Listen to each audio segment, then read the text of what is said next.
What's up, y'all? Josh Todd here. Today we are going to take a little field trip. Well, not really, but we are going to check out the mushroom vault, or my little closet of mushroom spores that I got working. I'm going to share all the strains I have working and show you the differences between a colonized grain jar and a colonizing substrate bag.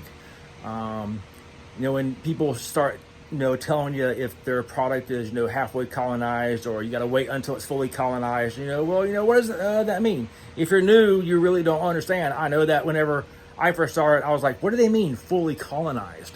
How much white should I see? Should it be overly white? Should it be like, puffing out the top? What is the definition of, fully colonized?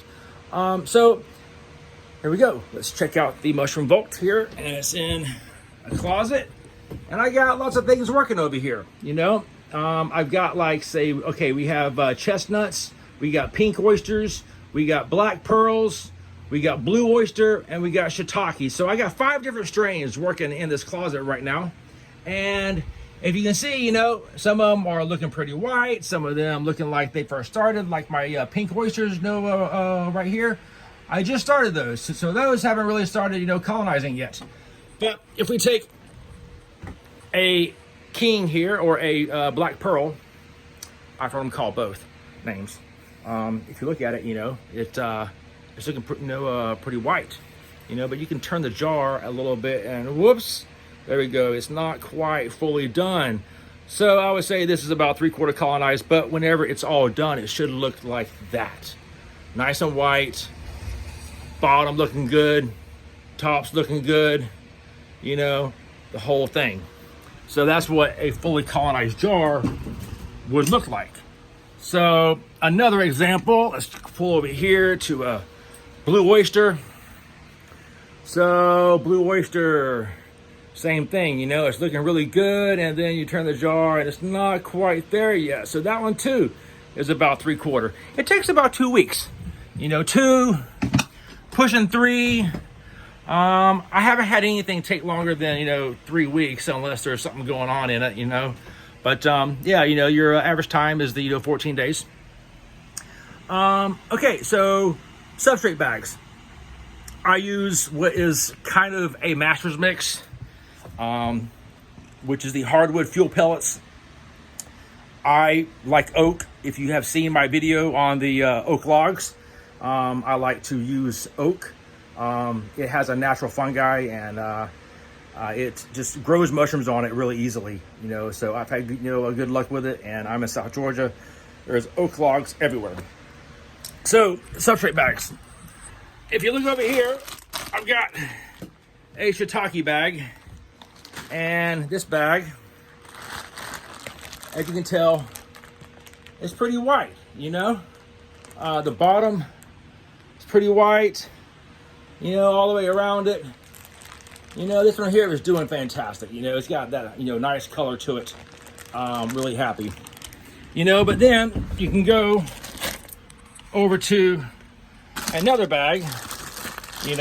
All this was done on the same day, and it is not quite there yet. You can see the difference between the substrate brown and the mycelium white, so you want it to be 100% white. Now I can reach in further here. Here's a good one. This one,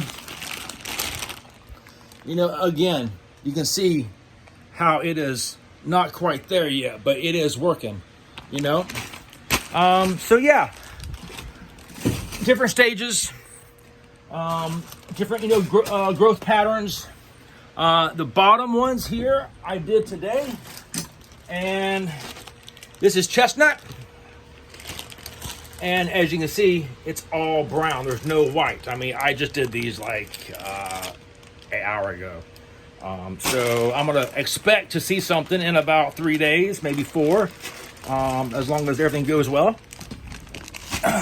So that's pretty much the scoop on the grain jars and the substrate bags. Temperature wise, I try to keep this room low to mid 70s. Summertime is around the corner. Spring is full force. South Georgia is muggy and it's hot.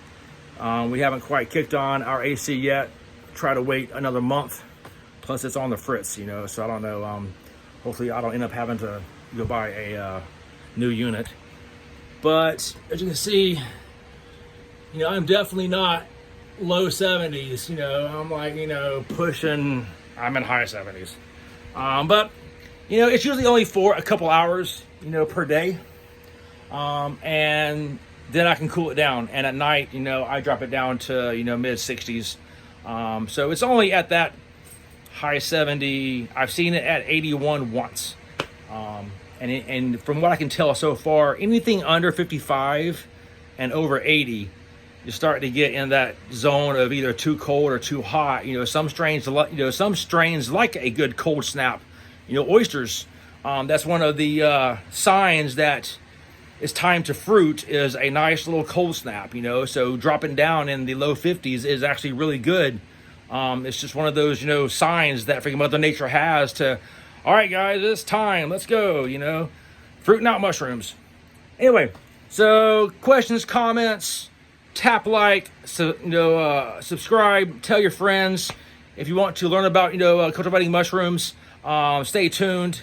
Pretty much every step that I'm going to do, I'm going to start, you know, documenting and recording and posting. It helps me, it helps y'all. And yeah, that's basically it. I got like more stuff I got to do, so I got to go. The vault is closed. If you missed it, sorry, rewind and play again.